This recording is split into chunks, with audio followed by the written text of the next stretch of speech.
Okay, so here we go. We are taking a model off of backdrop, dropping into another photograph. We've taken the model in the studio. We've done our best to match the lighting to the existing photograph. We've done a little bit of work on the file in Camera Raw, and we're pretty much just kind of ready to go. So I opened the image in Photoshop, and I have taken and removed the backdrop by using a magic wand tool. I will demo that for you really quickly here, so I don't have to do it all over again. All right, so remove the backdrop by using the magic wand tool to go through, holding down shift. I've selected the backdrop. Notice my tolerance is very low, so I have a lot of control over where my selection points are. So I've gone through and just still holding down shift, selected all these areas to select the entire backdrop. All right, and then once that's done, I'm keeping the shadow to have as a reference point for when I bring this to the other image. So once I've selected the backdrop mostly, I have added a layer mask to that particular image, and since it's come through like this, I've hit Command I to inverse it so we see the girl. All right, so this is about where we are, where we're picking up. So at this point, I've gone through and removed some of the paper that was left over down here on the bottom from my original image, leaving my shadow for a reference point. And now I'm going to go through and inspect the edge of the model to make sure there's nothing crazy looking, that it's a pretty clean edge. So I have a little bit here with the hair. I'm going to go through and just clean this up really quickly with a brush. You can use the refine mask. All right, so I'll show you the brush method first, and then I'll show you guys the refine mask method. So for this, ooh, she's got a little bit here on her shoulder too. Let's bring that back in. So she's wearing a gray shirt. That makes things a little bit difficult, but it'll work. So the brush method, I'm actually just going to kind of follow the edge of her hair on my layer mask and just remove that piece. All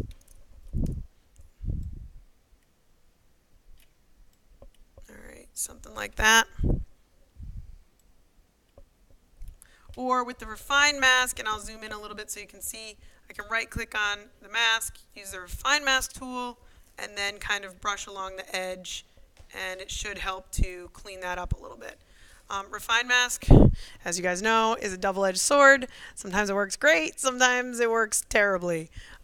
So keep that in mind when you're going through and doing this, especially with hair on a model. If you have really kind of wavy, crazy hair, then it's helpful. If you have flat hair like this, it's almost, in my opinion, easier to go through and do it with the first method, the kind of brush tool. So let me take a quick look at this. So I'm going to hit OK. That actually worked decently. It's a little choppy over here, but it's not that bad. And then around here is where it's really going to work a little bit better. Let's try it again. Fine mask. She's got these little kind of soft hairs at the front that this works pretty well for.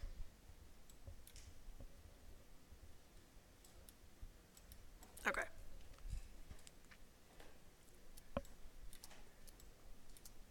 All right, so hopefully you guys get the idea. When you use the magic wand tool to select the background like that, you're going to have this kind of halo around the edge of the model. Okay, so you're going to need to go in and clean it up in some way, either with the brush tool or the refined mask tool. And you may not necessarily want to do it on this particular image. You may want to do it when you bring her in on the other image to kind of see where it's really bad versus where it's not that big of a deal. But this is useful for getting around the hair like this and in this kind of stuff here. So you can kind of play with it a little. All right.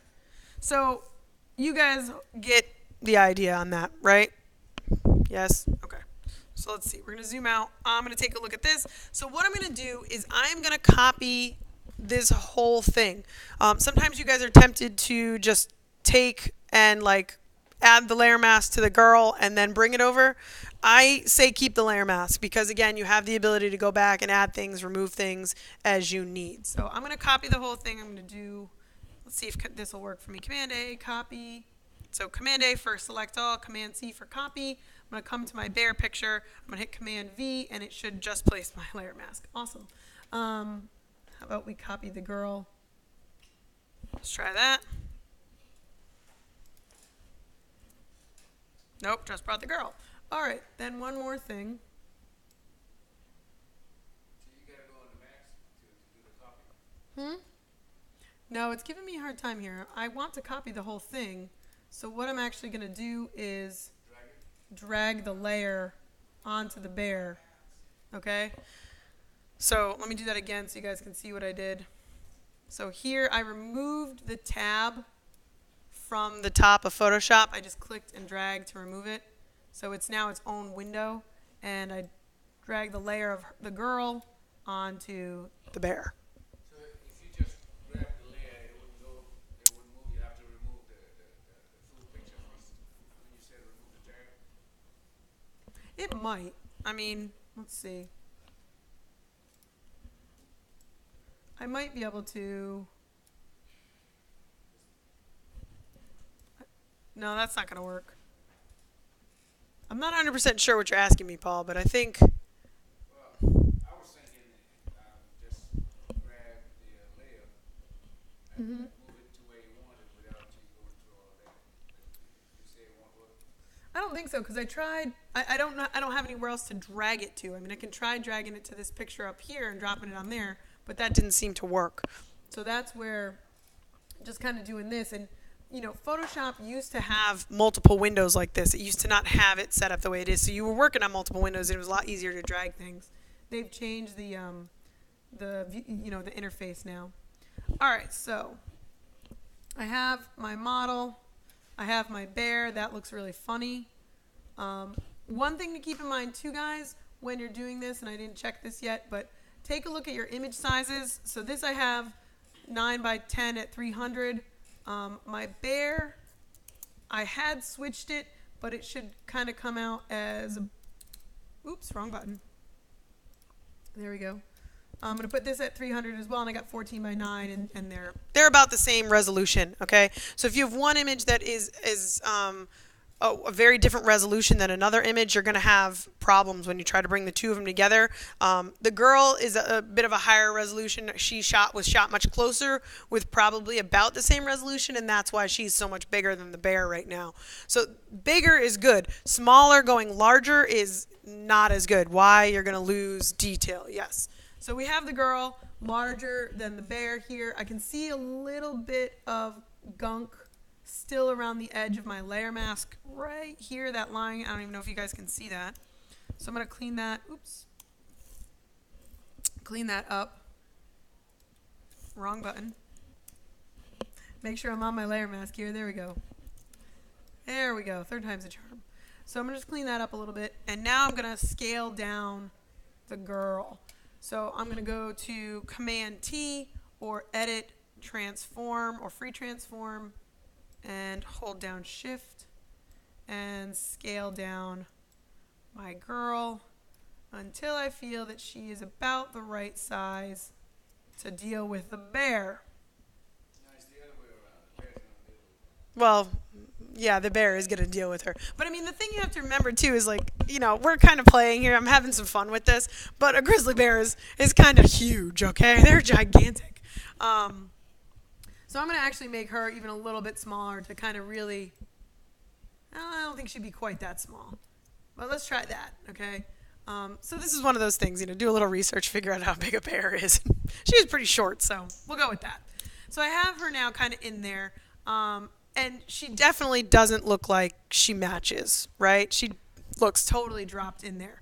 Now, one of the things that we talked about when we were shooting, there's a little bit more gunk on my layer mask, was this rock right here. So I'm going to go ahead and just kind of fix that right away and make her using a brush on my layer mask. And she's got a line all the way around her too. So there's some cleanup that this layer mask definitely needs.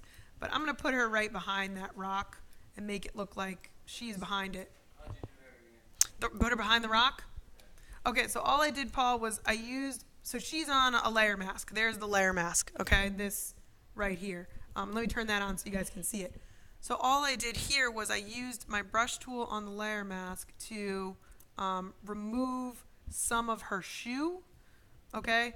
And I'm going to zoom in a little closer so you can really see where the edge of the rock is. Here's the edge of the rock.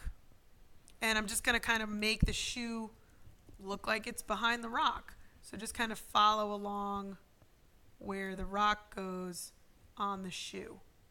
Now, again, this needs a little bit more cleanup, but if I go out and zoom out a little bit further, she now looks like she's kind of behind that rock, okay? So follow the shape and the contour of whatever you're trying to put somebody either behind or next to or whatever. So if you think about the truck picture, if you want somebody's hand looking like they're resting on the truck, on the hub of the truck, you want to try to contour their hand in the process to that and then play with the layer mask to make it look like it fits. So I got my girl in there now, and we have a couple different things going on. One, she doesn't look like she fits there because of the lighting. It's a little bit off, okay? So, and that was my oops from the studio. Next thing is I'm going to remove where her kind of shadow is falling. But before I do that, I'm going to draw using a funky color, like something weird. Kind of where the shadow would be on its own layer. So I have her feet right here, and that's really hard to see, so I'm going to make it different. All right, there we go. I'll just use a brush tool. It's just as easy. So I have her shadows right there, and then I have her other feet are right there, and about in here was her body shadow. Okay, that didn't get in the image, but we can always pop back over to the image for kind of reference. There's some of her, if we take a look, her body shadow is kind of in this area right here. So that's where my shadow is going to be. So I'm going to just turn this off after I title it something else so I know what it is. And I'm going to clean up this layer. Just get this out of here. Again, I'm doing a really quick job, so you guys are working better on your layer mask cleanups than I am. So now I can turn my shadow kind of back on, and I can use a couple different tools to create in some shadows. So let's take a look at the bear.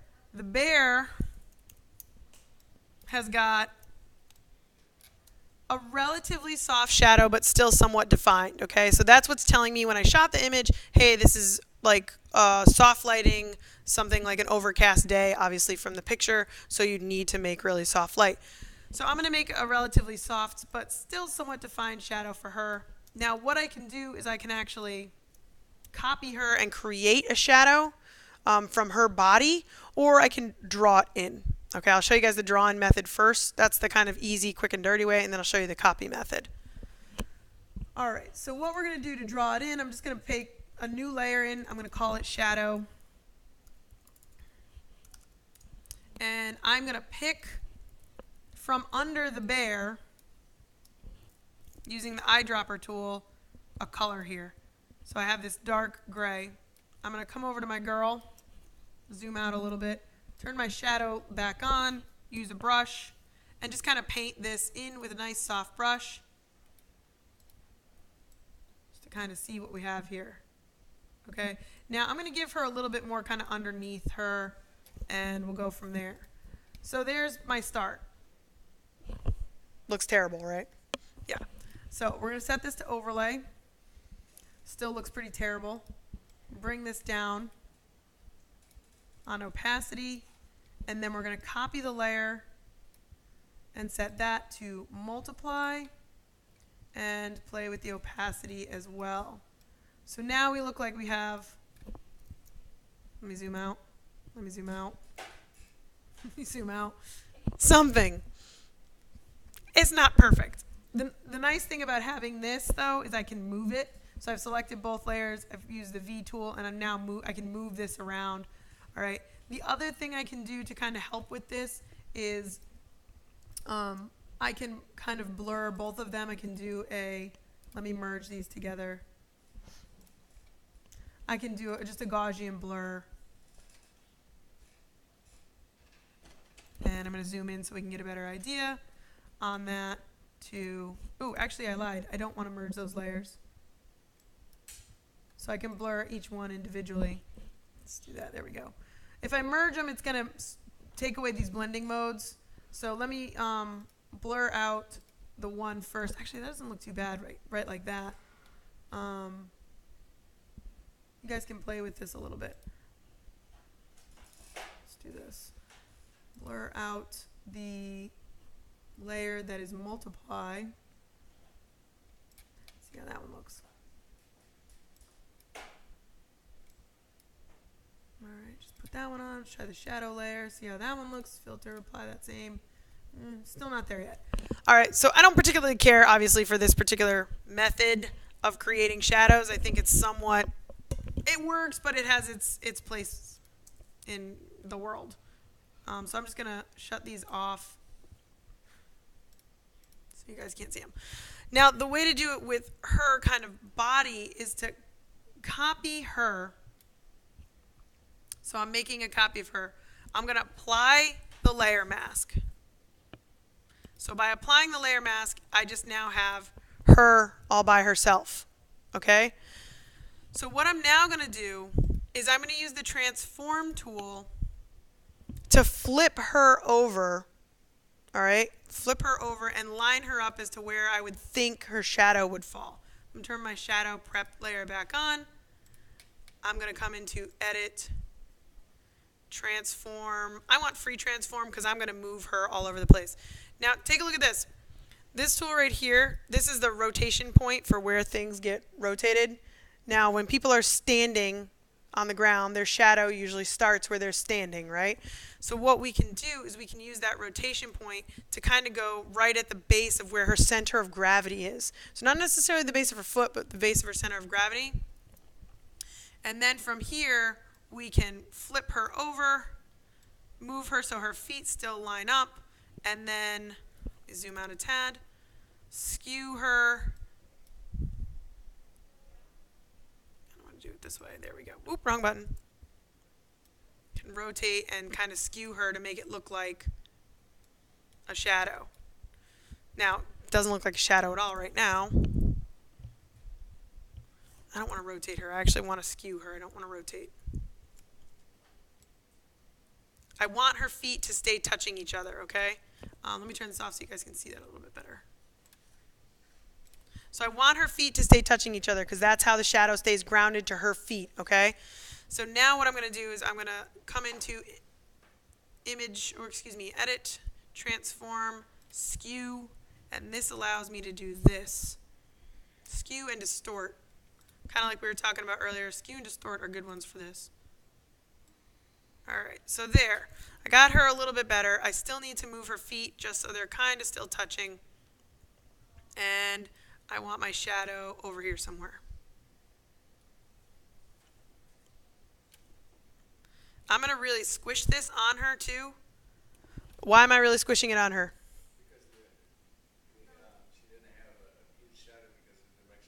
Yes, so she doesn't have a huge long casting shadow because of the way the light is. The light is relatively overhead. It's coming pretty much straight down on her. So she's going to have this kind of morph at her feet, just like the bear does. If it was shot during like the middle of the day, or you guys were using one of the other images like this one, then you're going to have a long shadow. I mean, look at the shadow these things are casting. So you're going to try to replicate, obviously, the shadow in the image that you're working with. So in this case, we're smushing it all around her feet because she doesn't have a whole big lot of shadow going on because of the way that things are working. So we're going to hit check. All right, now if I shut everything else off, I just have her here, right? So what I can do now is on that layer, using, again, the magic wand tool, I'm going to select the background, and I'm going to inverse my selection. So I've selected just the background now. I want just the girl selected. So I'm going to Shift-Command-I and inverse the selection. So if you see, I'm going to use the eraser tool just to kind of make an example. So you can see, yep, just the girl is selected, not the background. So now what I'm going to do is I'm going to make a new layer, and I'm going to fill this layer with my shadow color that I chose earlier. So So I'm going to just fill it with the shadow color I chose earlier. So now let me turn all my layers back on. I don't need that one, but that helps. And now I have, this is my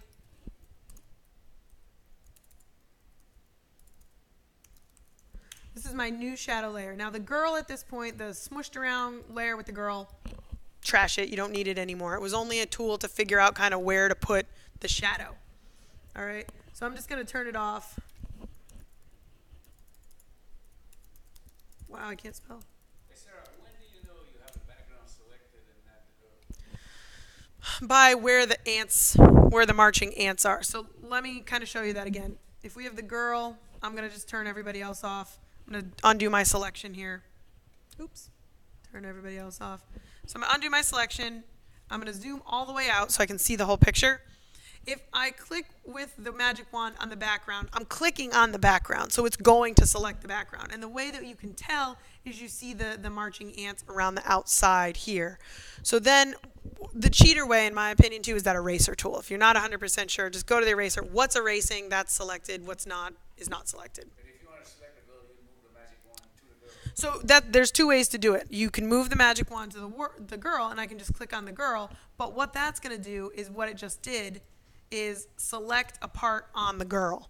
Okay? So again, depending upon if you had your tolerance up higher, it might work better, but it's only selecting her leg. If I select the background, tolerance doesn't matter because there's nothing there to select. And then you inverse it. So it's, yeah, you could go to the girl and just select the girl, or use the quick select tool and select the girl, and select the girl. But if you select the background where there's nothingness, you can inverse it and you're done. You're done quickly. So Shift Command I, I've inversed it now. If I zoom back out, you'll notice there's only marching ants around the girl. There are none around this corner, this edge. All right, so going back to where we were, there's my shadow drop. There's my girl flip. I can shut that off. I left the ants to kind of so we could see where it was, but I'm going to deselect now with Command D. And there's my shadow. Now it's not perfect. I'm going to move it. Oops. There we go. Move it, try to get it aligned up a little bit better. And I'm also going to erase this part because it was an error. So I'm just going to remove that. And now what I can do is start with my overlay kind of action as well as that blur. So I'm going to blur it first before I copy it. Oops. Let me go actually into the blur tool so we can take a look at it again. Blur. Gaussian blur. There we go. So we can kind of see the preview of the blur. And that's given us some kind of indication of where the shadow would fall. A little bit more realistic to quote-unquote physics than just drawing it in there. Okay? And it also, when you start blurring it out like this, like see over here, she's got the arm extended, right? We're not going to see the shadow for her arm extended like that, the way the light is working. So the more we blur it, the more it's going to kind of take that into consideration. So I'm going to copy that one. I'm going to turn this one to multiply and play with my level there and play with my shadow here. All right, and let's zoom out.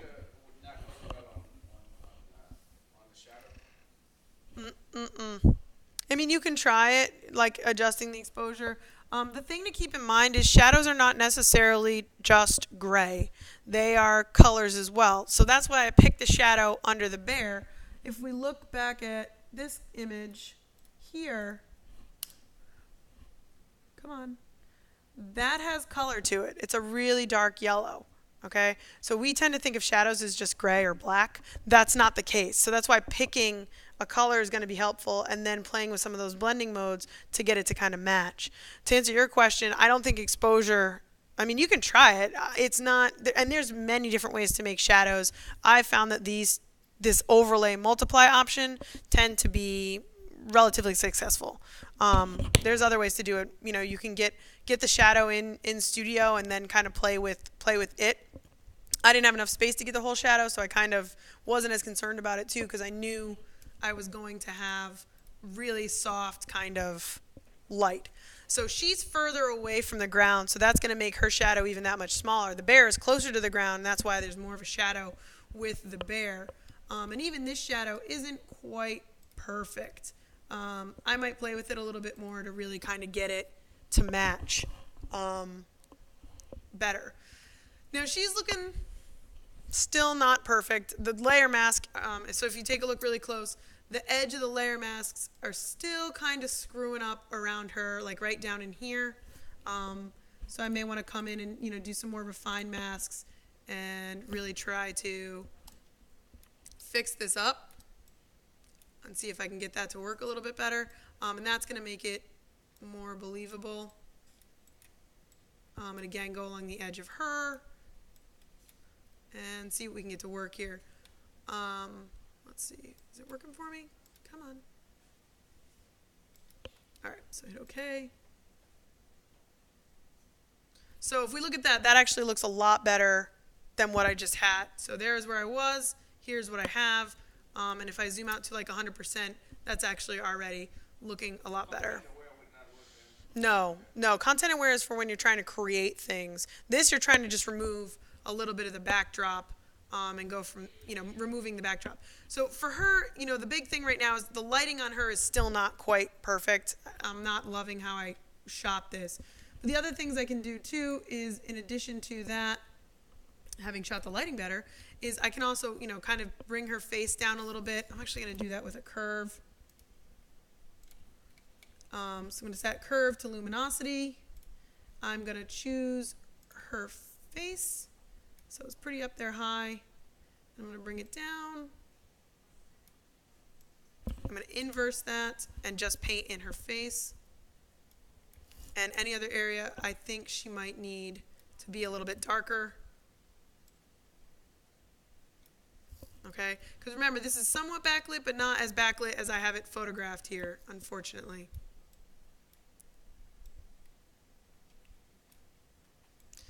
And this is where you kind of just have to start working with it. Okay, now it's also kind of a cooler image. I might consider putting a little bit of a color over her. I'm going to pick this gray in the background from the trees, that bluish gray. And I'm going to paint it on a new layer over top of her really quickly. And I'm going to change that to a color layer and see what we get. That's way too much. So now I'm going to change the opacity on the layer.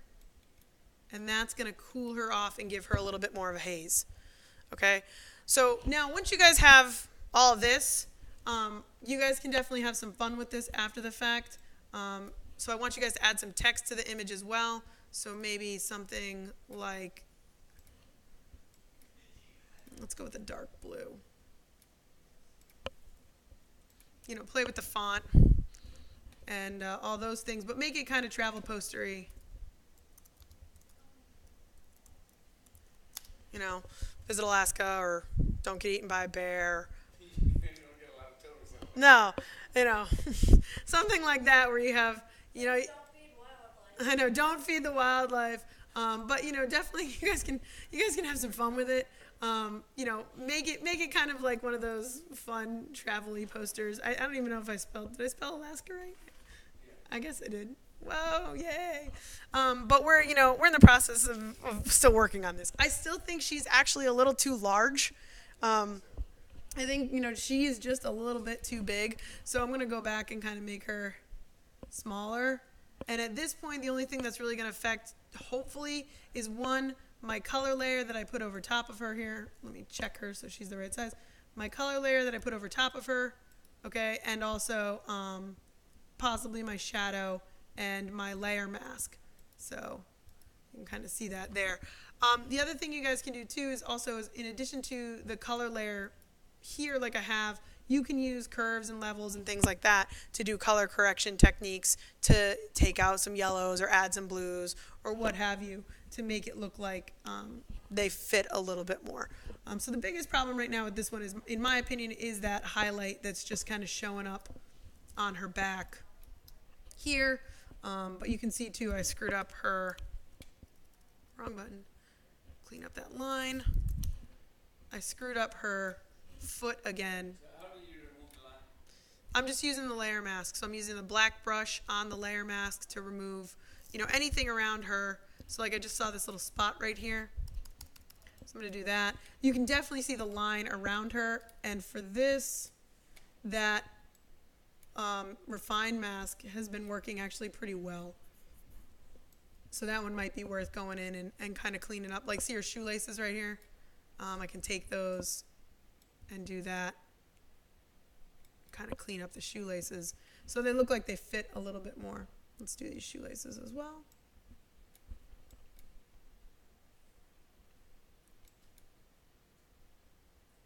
And when you chopped off your leg, you go to the white. Yeah. So let me hit. paper. Yep. So let me hit OK. So those look. We're still not there yet with the background, pulling her out of the background. But if we take a look at her foot here, I used too soft of a brush, so that's why her foot looks kind of hazy. So I'm actually going to find where the edge of the rock is with the black paintbrush, and then I'm going to kind of paint with the white paintbrush on the layer mask around the edge of that rock. And I want to make sure my brush, usually when I'm trying to do hard edges, you should have your brush around anywhere between 60 to 80%, okay? Because a hard edge at 100%, I'll show you guys what that looks like, is going to be kind of jagged and look weird, okay? That doesn't look kind of quite right. But if I put it somewhere between 60 and 80%, depending upon focal like blur and things like that, I can actually bring it to make it look relatively realistic without too much angst and annoyance. I just erased her shoelace. All right, so that looks, again, and I'm going to zoom out and look at it at 100%. Not bad. It's kind of hard to even see that rock to begin with. But basically, that's what I want you guys to do is I want you to take a model, put them in one of the photographs, make them match the photograph to the best of your ability, okay? So you're going to shoot the model in the studio. You're then going to bring them in and do something like this. But your biggest thing, and I already can see issues with this, is the lighting is not quite right. Okay, does it make sense? Any other questions before I end my recording? Yeah, you can end the recording because there are lots of questions.